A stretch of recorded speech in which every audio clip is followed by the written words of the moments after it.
Welcome to another SafeShares podcast, and this time around you can see a new package has arrived, the Gemini PDA from Planet Computers, a potential new device that can run SafeShares, and I want to do a quick unboxing of this special device because it's one of the few devices that feature a QWERTY keyboard, features a QWERTY keyboard or QWERTZ keyboard in my case.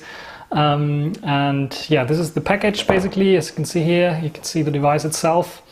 The world at your fingertips, and the Planet Computers logo on the side here, and the world at your fingertips here again. So we can open it up, and as you can see here, a nice presentation. Hello, hola, and so on. Bonjour as well. As you can see here, the QWERTY keyboard as well. The display. It's a pretty nice device. As you can see here, the first department of this package, you can see the device itself still packaged up. As you can see, a pretty heavy and pretty solid and pretty big device. 6-inch screen, I guess it has something around 5.99 inch screen, full HD resolution, 18:9 ratio, so a little bit longer. We can take a look at this later. Let's see what's in the box as well. So let me erase this somehow. Can we erase this? So here we have, I think, the usual stuff necessary. Oh, a nice cloth here for, I think, for the keyboard maybe. A quick start guide, the usual paper works that you get with a new device. A quick start guide which tells you all about the device. It's a special device, so it's very important to take a look at here. And the different instructions. That's I think the invoice exactly from Planet Computers. Not interesting. And then we have here somewhere the power cord, the power adapter, as you can see here, USB power adapter, and at least I cannot read it because it's not very clear here with this plastic stuff on it, but I think it has quick charge support or something like this, fast charging, because it has a MediaTek processor in it, an Helio X27 that uses I think 10 cores, so 2 fast Cortex A72 cores running at 2.6 GHz, 4 Cortex R53 cores running at 2 GHz, and 4 lower cores, also Cortex R53 running at 1.6 GHz. Here you can see the USB Type-C USB cable that comes within the box, and I think this is everything for this device. So no headphones, as you can see here, and I think there's nothing in the box. So let's get this out of the way and get this out of this plastic wrapping.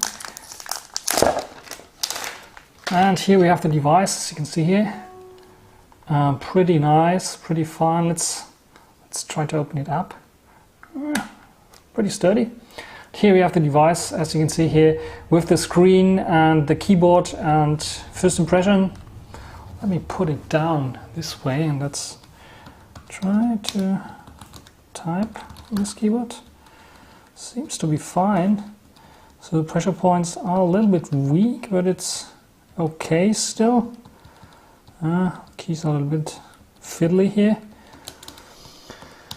We'll see when I turn it on and start it if it's going to work out. Let's see and take a look at the device from side to side. You can see here, this is the on key, power on key. Also works if you have it closed down. You have microphones and speakers on both sides, so you can use this to answer calls or even engage an assistant to call someone. And you can see USB Type-C and a speaker grill here on the other side as well, USB Type-C. I think this is a microphone. There's a headphone jack, 3.5 millimeters still available, and another speaker, so 2 speakers in here. And you can see here Gemini by Planet Computers on the back.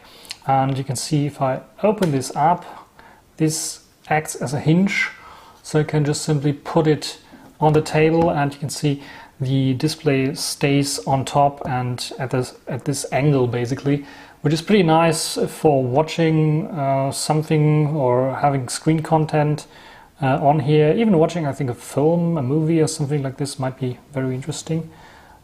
Let's take a look. I think it looks like it has some protection foil on top of the display. This is with a little hole in here, and here's a hole for the camera. So this is a front-facing camera. It only has a front-facing camera, and I'm not sure how many megapixels this camera has. I think 5 megapixels front-facing camera.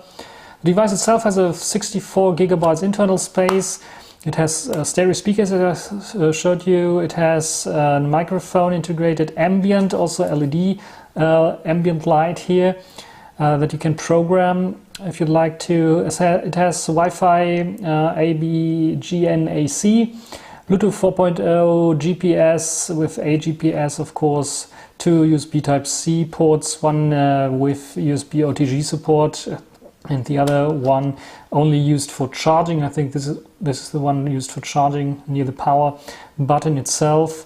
It has the mechanical keyboard, and as you can see in this case, it is the QWERTZ layout, so basically German layout, without the umlaut keys. The umlaut keys are here secondary functions, so you have to press down the secondary function key for performing the umlaut keys and other functions on the keyboard that you can see here.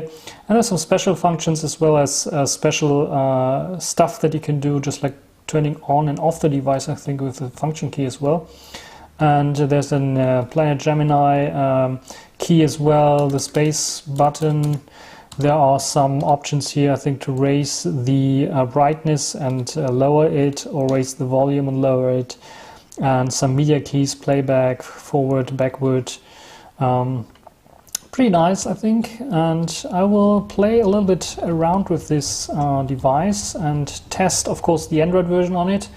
And I will also, of course, install Sailfish OS. There's a community version out for, I think, a few days already.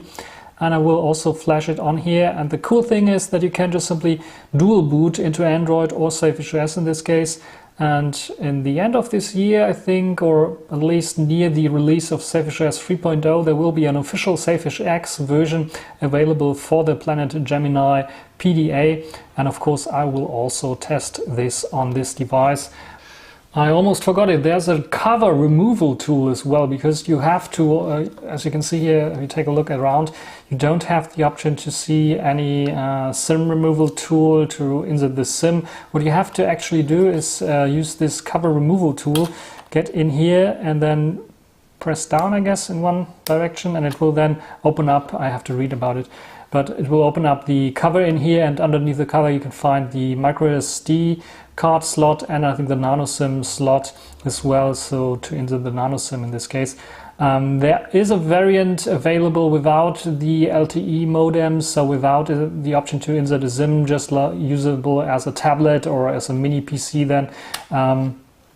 So be aware, if you like to buy this Gemini PDA, that there's a version out there, a little bit cheaper version out there without the 4G LTE support. Pretty nice device. This is everything for this little unboxing of the Planet Gemini PDA. I hope you enjoyed it, and thanks for watching.